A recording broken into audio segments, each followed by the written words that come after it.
تتضايق لما يتقال تامر حسني له فضل على محمد سامي؟ ازاي يعني اتضايق ليه؟ بالعكس هو ليه فضل فعلا. امم. اتضايق ليه؟ انا قلت نفسي في التلفزيون، قلت تامر حسني صاحب فضل.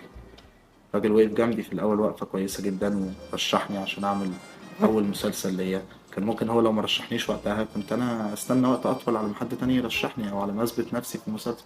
فاثر عليا خطوه كبيره، وكن له بالشكر مشوار والاحترام. كبير. حكم. وتامر ده نجم بيشرف مصر. بيسافر امم. برا مصر بتتهزله مسارح وبتتكسر حواليه أسوار وجمهور بيتدفق عليه. بعد برا مصر ويتقال تامر حسني تديله كام من عشرة، اديله، اقول لهم اه اديله مليون من عشرة. مينفعش، عيب. ده أقل واجب يعني. تامر حسني ده لو أنا ما كنتش عشت في بيته وشفت قد إيه هو بيجتهد، ما كنتش اديته الكريدت ده اللي أنا قلته. هو راجل بيجتهد بشكل، بحق الله هو بيجتهد بشكل رهيب. بيجتهد ومش تافه خالص، بيجتهد وبيركز في شغله وبيقعد يسمع أفكار اللي حواليه ويركز في أفكار نفسه، بيصحى يشتغل ينام يشتغل تاني.